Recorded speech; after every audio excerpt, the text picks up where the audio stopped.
সবে সবে ঘুরে বাড়ি ফিরেছি। আমার মেন্টাল কন্ডিশন এখন একদমই ঠিক নেই। আমি এখন ট্রমার মধ্যে রয়েছি যে হ্যাঁ, এই টাইমে কালকে কোথায় ছিলাম, এই টাইমে কালকে কী করছিলাম, এইসব ভেবে চলেছি এখনও। কিন্তু ব্যাপারটা হচ্ছে এই যে আমরা এত ঘোরাঘুরি করি, ঘুরতে যাই, এগুলোর কারণ হচ্ছে ইট মেক্স আস হ্যাপি। যা যা ঝামেলা হয়েছে, অশান্তি হয়েছে, যে ট্রমাগুলো রয়েছে বা যা কিছুই হয়েছে, সব কিছু না এই ট্রিপটা আমাদের কাটিয়ে দেয়। আমাদের রিলেশন, আমার পুটুসের মেন্টাল হেলথ, মানে ও কদিন পরে ঘুরতে না গেলে ও না একটু কেমন একটা হয়ে ওঠে, ঘুরতে যাবো এরকম। স্পেশালি এই ট্যুরটা শুধুমাত্র পুটুসের জন্যই আমরা প্ল্যান করেছিলাম। তো ঘুরে চলে এসেছি। পুটুসেরও মন খারাপ, আমারও মন খারাপ। কালকে ভীষণ টায়ার্ড ছিলাম, খুব ঘুমিয়েছি। এখন সকালবেলা উঠেছি, একটু ফ্রেশ লাগছে। কিন্তু যে ব্যাপারটা বলার জন্য ভিডিওটা করলাম, আমাদের ঘোরাটা কিন্তু ঠিক শেষ হয় না।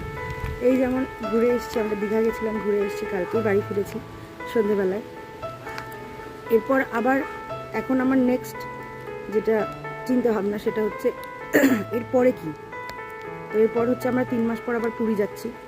সেটার জন্য এবার চিন্তা ভাবনা করছি নতুন করে। এবার পুরী থেকে আসার পরেও আমার এই সেম স্টেজটা আবার হবে, আমি জানি। তখন কয়েকদিন হয়তো মেন্টালি ট্রমার মধ্যে থেকে যাব, কিন্তু তারপর আবার ভাববো আবার কি। তো তারপর আবার কোনো একটা জায়গায় ঘুরতে যাওয়া হবে, তারপর আবার বাড়ি এসে আবার এরকম মেন্টাল হেলথ নিয়ে বসবো, তারপর আবার ভাববো আবার কি, তারপর আবার নতুন একটা জায়গায় কয়েক মাস পর ঘুরতে যাওয়া হবে। মানি ইজ ইম্পর্টেন্ট না? তো বরকেও তো সময় দিতে হবে টাকা পয়সা জমানোর।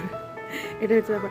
আমাদের জীবনে মূল লক্ষ্য হচ্ছে আমরা ঘুরতে যাব, অনেক ঘুরবো, অনেক মেমোরি ক্রিয়েট করবো। বয়সকালে সেই মেমোরিগুলো নিয়েই থাকবে আমাদের, মেমোরিগুলোর সাথে আমাদের কাটাতে হবে। তখন আমাদের হয়তো সামর্থ্য থাকবে না বিছানা থেকে ওঠার, ঘোরার। সেই জন্য এই বয়সেই অনেক ঘুরছি যেন বয়সকালে সেই অ্যালবামগুলোর দিকে তাকিয়েই সবটা সময় কাটিয়ে দিতে পারি। আর আরেকটা জিনিস সেটা হলো এটা একটা থেরাপি। আর এই সার্কেলটা না চলতেই থাকবে, এটা শেষ হবে না। এই ঘুরে এলাম আবার কোথায়, একটু টাকা জমাবো আবার ঘুরবো, সঞ্চয় করতে হয় লাইফে। হ্যাঁ, করছি, আমরাও করি, অল্প বিস্তর সঞ্চয় করি, আর অনেকটা পরিমাণ টাকার অঙ্ক রেখে দিই ঘোরার জন্য। কারণ ঘোরা একটা থেরাপি তো বটেই, এর সাথে সাথে আরও অনেক কিছু যেগুলো তোমার জীবনটা সুন্দর করে বাঁচার জন্য, পরবর্তী সময়টা সুন্দর করে কাটানোর জন্য তোমাকে হেল্প করে। কি বলো?